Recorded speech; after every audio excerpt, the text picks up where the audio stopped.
Desde el mediodía del 1 de agosto y durante todo el 2 de agosto, la Iglesia celebra, especialmente desde su carisma franciscano, el así llamado Perdón de Asís o Jubileo de la Porciúncula. Esta es una fiesta que en últimas se aprecia como un don que solicitó y pidió Francisco a través de una aparición que tuvo en la pequeña capilla de Santa María de los Ángeles después de haberla restaurado, donde Cristo le dice al santo que podía pedir aquello que él quisiera. El santo, después de haber apreciado las gracias del perdón, le solicita, en este caso por intercesión de la Virgen María, que se pueda dar esa misma gracia a todas aquellas personas que de una u otra forma puedan visitar esa pequeña capilla. Hoy sabemos que la capilla de Santa María de los Ángeles está cubierta por una basílica que ha adquirido el estatus de basílica menor y que se encuentra justamente en el lugar donde en ese momento pudo vivir Francisco de Asís, pero además de ello donde vivió sus últimos días, ya que era de especial predilección para el santo esta capilla. Recordemos que Francisco de Asís fue un constructor, o más bien un reconstructor de capillas, y como nos lo menciona Gilbert Keith Chesterton, es de unas características particulares y simbólicas que el santo haya reconstruido 3 capillas a la manera de la Trinidad. Esta referencia no solo nos viene por Chesterton, sino que también, si vamos a la leyenda mayor edificada por Buenaventura de Bañorello, nos daremos cuenta que Bañorello alude a esas 3 capillas que fueron San Damián, San Pedro y Santa María de los Ángeles como 3 formas de concebir el ascenso hacia Dios mediante Cristo como el camino. Iniciaremos entonces hablando a pinceladas un poco de lo que representa una indulgencia dentro del dogma cristiano. Posteriormente pasaremos a unas consideraciones históricas sobre el origen de la indulgencia plenaria en San Francisco de Asís, en su testimonio con Fray Maceo hacia el Papa Honorio III, y finalizaremos con las consideraciones de carácter religioso que tienen que ver con la forma en la cual puede obtenerse la indulgencia plenaria. Para esta grabación ha sido fundamental contar con el apoyo de algunas representaciones pictóricas, las cuales estaré referenciando y mencionando a lo largo de la conversación, pero además de ello debo resaltar los elementos que se encuentran en el directorio franciscano, donde aparecen algunos artículos derivados de libros escritos por algunos expertos en la materia y además de ello por algunos frailes que han tenido la posibilidad de realizar un trabajo exhaustivo sobre este momento para el carisma franciscano. Iniciaremos entonces pensándonos lo que representa una indulgencia para la Iglesia. Así lo define el Catecismo de la Iglesia Católica como la remisión ante Dios de la pena temporal por los pecados ya perdonados en cuanto a la culpa, que un fiel dispuesto y cumpliendo determinadas condiciones consigue por mediación de la Iglesia, lo cual, como administradora de la redención, distribuye y aplica con autoridad el tesoro de las satisfacciones de Cristo y de sus santos. La indulgencia, por tanto, es una posibilidad que brinda a la Iglesia en tanto acude y alude a todas aquellas posiciones y actos de buena voluntad que se han tenido desde los santos y desde el mismo Cristo, y que entonces permite una remisión de la pena temporal por los pecados, y no solo por los pecados. Cuando las indulgencias son de carácter plenario, también tienen que ver con las penas producidas por esos pecados. Si habla de remisión, significa que los remite a otro tipo de condiciones que se deben cumplir para que la indulgencia se pueda llevar a cabalidad. En muchos de los casos, esas condiciones tienen que ver con la oración, tienen que ver con visitar ciertos lugares y obviamente también están relacionados con algunas obras o algunas intenciones bajo las cuales se encomienda especialmente al Papa. En este caso podemos hablar de dos tipos de indulgencias para la doctrina: la indulgencia parcial, que se obtiene mediante algunos rituales o incluso algunos elementos o eh, celebraciones como el Vía Crucis, o incluso también podemos encontrar allí el Rosario, e indulgencias plenarias que tienen un carácter pleno de no solo abordar los pecados mortales, sino también los pecados veniales.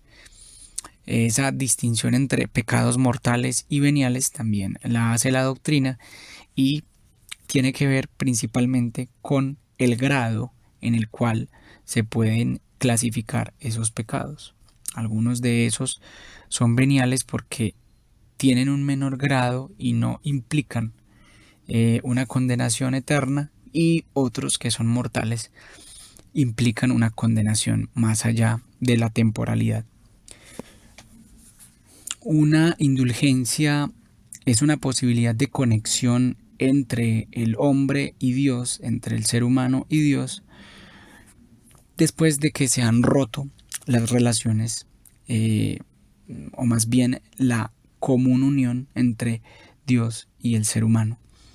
Sin embargo, tenemos que evidenciar en este caso que la indulgencia, como lo menciona Pablo VI en la encíclica, o más bien en la carta que crea a propósito de los 750 años de el perdón de Asís en 1966, llamada Sacrosanta Portiuncule Ecclesia, que la indulgencia no es un camino más fácil, no es un procedimiento mágico que permite cada año borrar las penas y los pecados de manera misteriosa, sino que son más bien simbólicamente una posibilidad de sostener el género humano y de redimirlo si hay una voluntad, una buena voluntad de hacer una transformación o un cambio. El Papa se refiere a ese cambio con la palabra metanoia. Es una palabra griega que, si la dividimos etimológicamente, podríamos comprender que meta significa lo que está más allá y nous significa entendimiento, razonamiento, y en ese caso lo que está más allá de la mente o lo que llega más allá de la mente tiene que entenderse en términos de lo que podemos hacer más allá de la forma en la cual actualmente pensamos, concebimos la existencia, y esa transformación radical solo se hace posible a través de una confesión real de nuestra debilidad. Es lo que dice el Papa Pablo VI. Por lo tanto, lo que puede una indulgencia es reconocer o apelar al reconocimiento humano de el daño que hacemos a otros, y en esa medida cada vez que nos rebajamos ante Dios, Él nos exalta.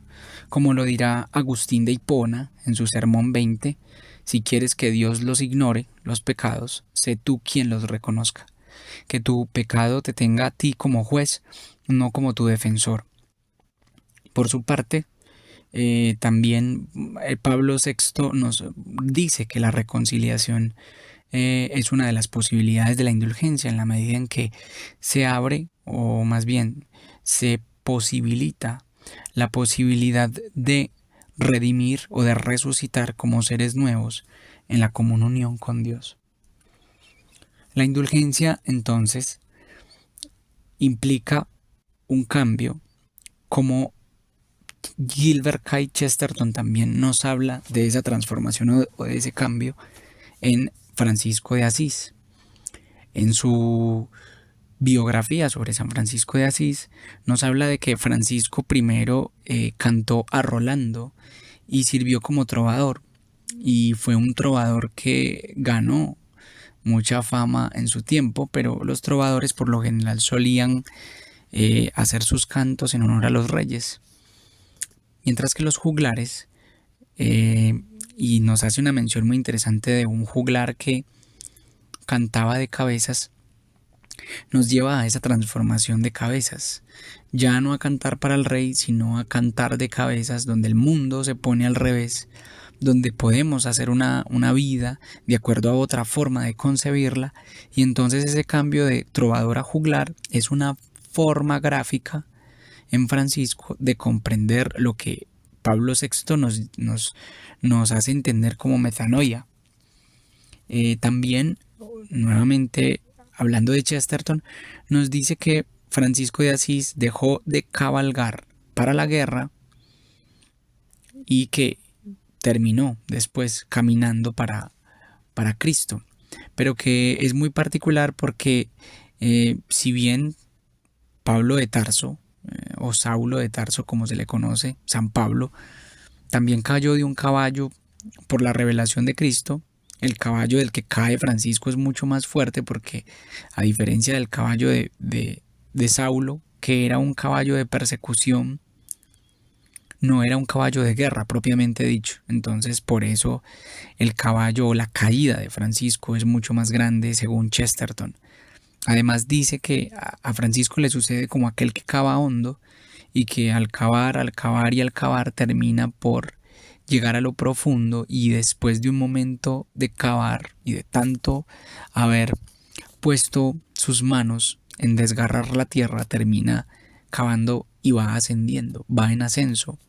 Ese carácter aporético de bajar subiendo es lo que implica la transformación de la metanoia, esa renovación total del ser humano que también podemos ver en Colosenses 3:10. Entonces, para llegar a ese perdón total de las penas y de los pecados y de las penas producidas por esos pecados, el creyente debe estar en arrepentimiento, hacer una confesión, una comunión, orar por las intenciones del Papa y hacer una obra de indulgencia, la que se pida. Recordemos que las indulgencias tienen que ver en la doctrina con varios acontecimientos históricos sagrados importantes.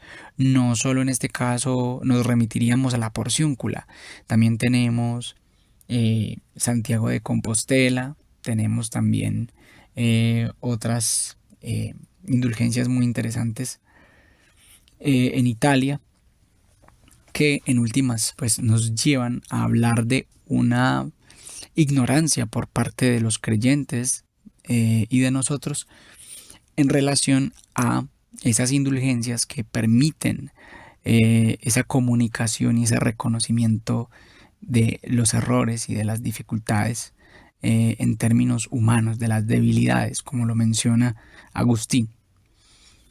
Entonces, en esa medida podemos hablar de la porciúncula y entenderemos la porciúncula derivada del latín porciúncula y del italiano porciúncula como un pedazo, como un pedacito, porcioncita. Podríamos decir pedazo de tierra pequeño o porcioncita en diminutivo castellano, y alude obviamente a la pequeña capilla que San Francisco reconstruye después de haber reconstruido San Damián. En esta capilla pues hay una petición muy importante de Francisco de Asís que le hace a todos sus hermanos, y que pues nosotros podríamos reconocer en Tomás de Celano. Dice lo siguiente Francisco: mirad, hijos míos, que nunca abandonéis este lugar.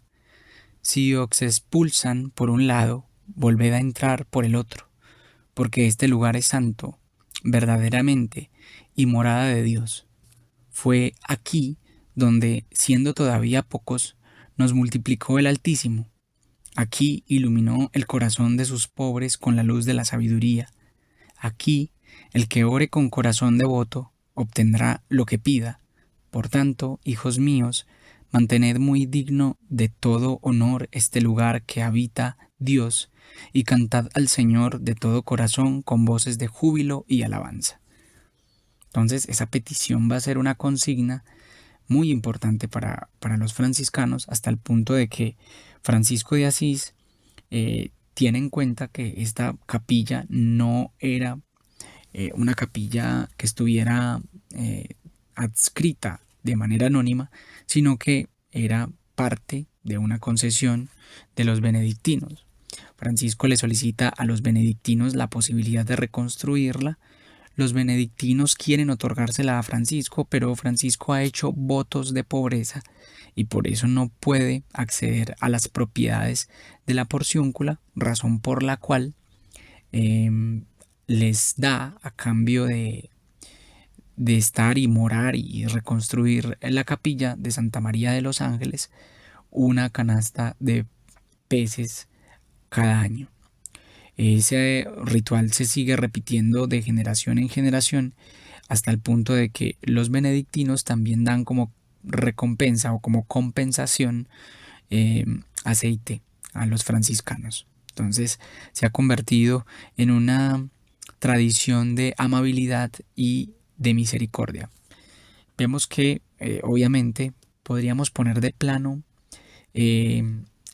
la parábola del Padre Misericordioso, o como la comprendemos en un tono un poco más coloquial, la parábola del Hijo Pródigo, y la indulgencia es la representación a cabalidad en nuestros días de la fiesta que se hace en el cielo por aquellos hijos pródigos que de una u otra forma retornan al Padre. Esa es justamente la posibilidad que presenta la indulgencia. Es la muestra de la misericordia, la encarnación viva de la parábola del Padre.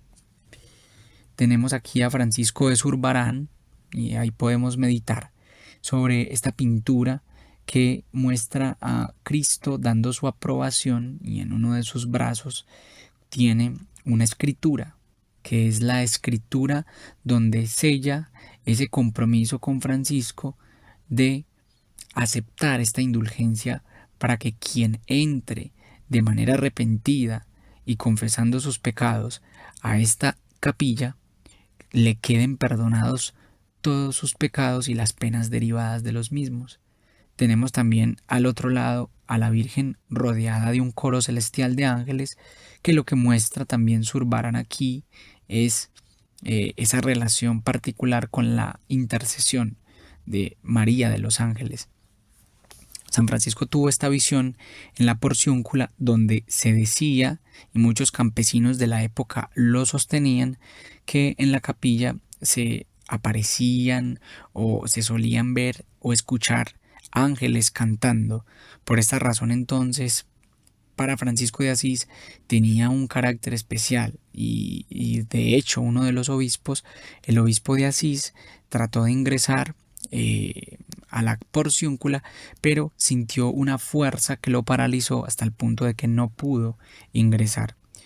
Francisco de Zurbarán nos pone unas escalas que están antes de esta representación de Jesús y la Virgen, y nos pone en torno a esas escalas las rosas blancas y de un color claro, rosado, que muestran también la relación entre Francisco con las rosas, no solo porque Francisco cayó en un momento de tentación en un rosal, bueno, en un zarzal, y este zarzal se convirtió en un rosal, pero sin espinas, sino además porque Francisco transformó unas hojas secas en rosas para darle de comer a una joven que en una época de invierno cruenta en Asís estaba a punto de morir de hambre. Hay una cosa muy interesante también, y es que alrededor de la porciúncula, en el jardín de Santa María de los Ángeles, crece un tipo de rosas que no tienen espinas. Son las únicas en su especie, y de allí que entonces se hayan relacionado estas rosas con el milagro de Asís. Los eventos o milagros que están relacionados con con la porciúncula son múltiples. Por un lado, ya habíamos mencionado que Francisco amó con preferencia a todos los demás lugares del mundo esta capilla. Eso está presente en la leyenda mayor de Buenaventura de Bañorello, pero además era un refugio de muchos hombres sin hogar. Era un caravansari, a la manera de un pesebre, donde muchos descansaban y moraban. Entonces tenemos la iglesia como el lugar más importante del mundo, el centro del mundo, pero también tenemos la iglesia como el refugio de los desvalidos, como el refugio de las personas sin hogar, como el hospital también, y también como el hospedaje. También allí se construye y se establece la orden de los hermanos menores. Tomás de Celano nos dice que allí aparece por primera vez también una conversión de Santa Clara de Asís, en un domingo de Ramos de 1212, y que en últimas allí es donde le cortan el cabello para renunciar a la vida pública y obviamente pues pertenecer a la vida religiosa. Los campesinos escuchaban ángeles, pero además de ello eran allí frecuentes las visitas de los ángeles. San Buenaventura lo confiere y lo afirma en su leyenda mayor. También cerca, Francisco de Asís leyó la Pasión de Cristo, el capítulo 18 de San Juan, llorando y entristecido. También decidió obviamente tener sus últimos días cerca, en una celda que está cercana a la capilla que está dentro de la misma basílica de Nuestra Señora de los Ángeles, y que suelen llamar la capilla del tránsito que San Francisco hace, y del paso de la muerte o de la vida a la vida eterna, a la muerte. Muy bien, otros asuntos que podríamos poner ahí son las anécdotas que nos traen las florecillas. Una de ellas es el canto de la cigarra en la porciúncula, cuando San Francisco le solicita a la cigarra que cante para gloria de Dios, y lo hace. Como bien lo mencionábamos al inicio de nuestra conversación, Santa María de los Ángeles es la tercera iglesia. Ya había reparado San Damián y San Pedro, pero tiene mucho que ver también con esa figura de Francisco, reparador de la iglesia, pero no solo en términos físicos y estructurales, sino en términos espirituales. Recordemos, y aquí podríamos evocar la pintura de Giotto en El sueño de Inocencio III, cómo este Papa Inocencio III había soñado que la iglesia se derrumbaba y que había un fraile que sostenía la iglesia. Y ese fray no era otro que San Francisco. Luego se encuentra con Francisco cuando Francisco va a hacerle su solicitud, y encuentra que él era el personaje de su sueño. Entonces, creo que, bueno, esto podría traernos referencias también de carácter griego y pagano, como la de Hércules, quien sostiene el mundo, y Atlas, mucho más, que es el encargado de cargar con todo el planeta. Pero, aparte de estas referencias, ese sostener la iglesia implica también el hecho de no perder una posibilidad de derrumbarse, de destruirse por completo. Chesterton nos dice que esto da un cambio a la vocación de Asís y de Francisco principalmente, porque en el pueblo Francisco de Asís siempre fue cuestionado, especialmente por su padre, debido a que la primera iglesia que construye, que es San Damián, lo hace a través de una concesión que se da con el dinero de su padre. Toma el dinero de su padre y compra elementos para reconstruirla. Su padre lo reprende hasta el punto de encerrarlo en una celda, y después entonces él va a renunciar a través del mismo obispo de Asís, va a renunciar a su propia ropa y a su familia para declararse hijo del Altísimo. Dice Chesterton, su gloria no consistía en acaudillar hombres en las batallas, sino en edificar los monumentos de la paz. Es paradójico que primero se dedicara a la batalla y después terminara construyendo momentos y espacios para la paz, como las iglesias que reconstruyó. La manera de construir una iglesia era construirla no desde los líos legales de la ciudad ni desde el dinero de su padre, sino desde sus propias manos. De hecho, se convirtió en un mendigo de un nuevo tipo, invirtiendo la parábola. No era un mendigo ya de pan, sino de piedras. Esto es un relato muy bello de Chesterton. San Egidio dice lo siguiente al respecto de la porciúncula. Si el mundo supiera las gracias que se obtienen en este lugar, la porciúncula no solo vendría a reposar con gentes de los alrededores, sino también de los confines de la tierra, y no solo los fieles, sino también los infieles. De esto debemos decir algo muy importante. Por un lado, San Egidio es contemporáneo de Francisco de Asís, tiene una relación muy directa con esta capilla, pero además de ello, podemos ver en nuestro tiempo que después del paso de los años, los papas empezaron a hacer unas concesiones muy interesantes sobre esta indulgencia, porque si bien Francisco solicita a Cristo la indulgencia, Cristo le pide a Francisco que ratifique esa indulgencia y que vaya donde su representante en la tierra, que no es otro que el Papa Honorio III para la época. Francisco va, solicita donde Honorio III esta concesión y lo primero que Honorio III le dice es si quiere, en este caso, días, cuántos días quiere para su indulgencia. Francisco le responde que el asunto no se trata de días, sino de almas, y que su interés no es un asunto personal, ni es para engrandecer la capilla que acaba de reconstruir, sino que viene directamente de una orden del Altísimo, de lo alto.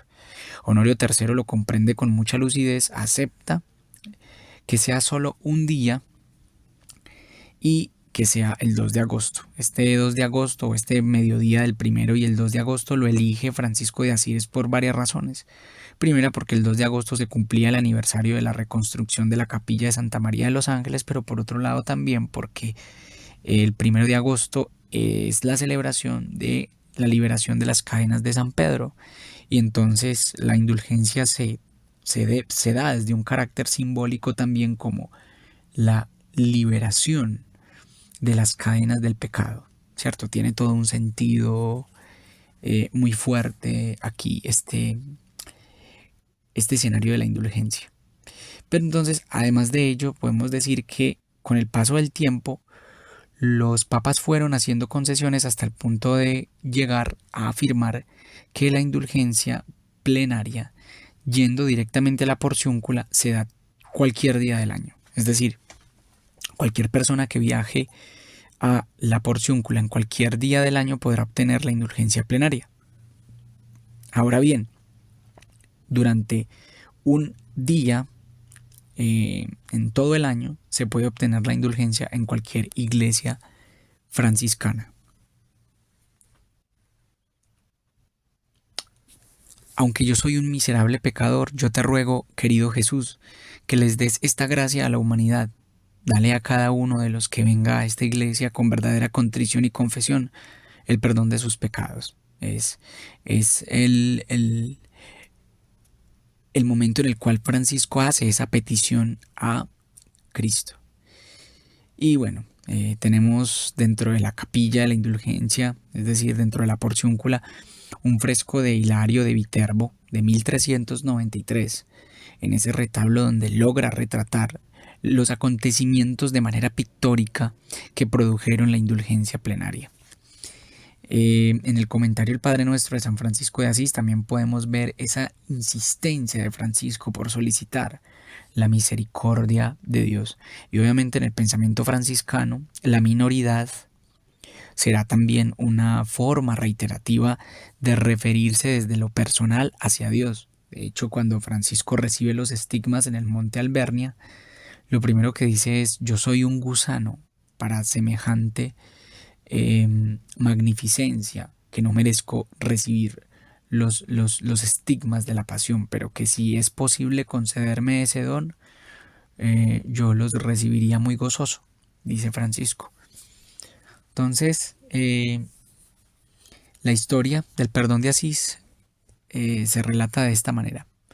Un día del verano de 1216, el pobrecillo partió para Perusa acompañado del hermano Maceo, luego de haber obtenido la visión y la autorización por parte de Cristo. La noche anterior, escribe Barzoli, Cristo y su madre, rodeados de espíritus celestiales, se le habían aparecido en la capilla de Santa María de los Ángeles. Francisco, le dijo el Señor, pídeme lo que quieras para la gloria de Dios y salvación de los hombres. Señor, respondió el santo, os ruego por intercesión de la Virgen aquí presente, abogada del género humano, concedáis una indulgencia a cuantos visitaren esta iglesia. La Virgen se inclinó ante su Hijo en señal de que apoyaba el ruego, el cual fue oído. Jesucristo ordenó luego a Francisco se dirigiese a Perusa para obtener allí del Papa el favor deseado. La pintura de Bartolomé Murillo, que se encuentra en el Museo del Prado, de 1670 o 80, de la visión de San Francisco en la Porciúncula, capta algo muy particular que no está presente en otras pinturas que ya hemos mencionado, y es la mirada que le brinda la Virgen María a Jesús. Es una mirada de intercesión. Es muy particular porque las miradas de Francisco y de María se concentran en Jesús, quien está otorgando la misericordia. Pero es quizá a través de esa mirada de María que se puede producir la indulgencia, porque recordemos que en las bodas de Canaán también es una petición, y me imagino que allí hubo una mirada, es una petición de María la que termina por producir ese milagro del agua y el vino en Jesús. Manuel de la Cruz Vázquez, esta pintura es de 1789, de San Francisco en la Porciúncula, ya nos presenta otra forma, otra mirada, otro escenario, y ya aparece una calavera que recuerda la muerte, pero también aparece el cordón muy ligado y unas flores que están un poco opacadas, pero hay un momento acogedor. Quizá el milagro lo cubre todo, ni siquiera se alcanzan a ver puntos de la porciúncula, ya no se ven escalas o escalones como en Zurbarán o como en Murillo, que se logra ver incluso el atrio y un poco también la mesa de consagración. Justo en la mesa de consagración aparece el milagro, sino que en Manuel de la Cruz Vázquez todo el espacio se ve rodeado de milagro, y esto pues también es algo que denota el carácter plenipotenciario de Cristo y de Dios, pero también el carácter plenipotenciario de la indulgencia. La insistencia de Francisco en este cuadro es mayor. Se nota una insistencia con una reverencialidad mayor, pero también con una capacidad de la palabra y una autoridad mayor en la Virgen María. De hecho, parece que la interlocución que está captando de la Cruz Vázquez es entre María y Francisco. Entonces, cuando Francisco obtiene de esta visión la autorización, viaja donde Honorio III y Honorio le concede, junto con Fray Maceo, le concede esta indulgencia. Lo que Honorio le dice es que espere para que esta indulgencia se haga escrita. Lo que dice Francisco es que no necesita ningún tipo de documento, que con la palabra del mismo Papa todo es válido. Ya en presencia de Honorio III, Francisco le habló así: poco ha que reparé para vuestra santidad una iglesia dedicada a la bienaventurada Virgen María, Madre de Dios. Ahora vengo a solicitar en beneficio de quienes la visitaren en el aniversario de su dedicación, una indulgencia que puedan ganar sin necesidad de abonar ofrenda alguna. Quien pide una indulgencia, observó el Papa, conviene que algo ofrezca para merecerla. ¿Y de cuántos años ha de ser esa que pides? ¿De 1 año? ¿De 3? Que son 3 años, Santísimo Padre. ¿Quieres 6 años? ¿Hasta 7? No quiero años, sino almas. ¿Almas? ¿Qué quieres decir con eso?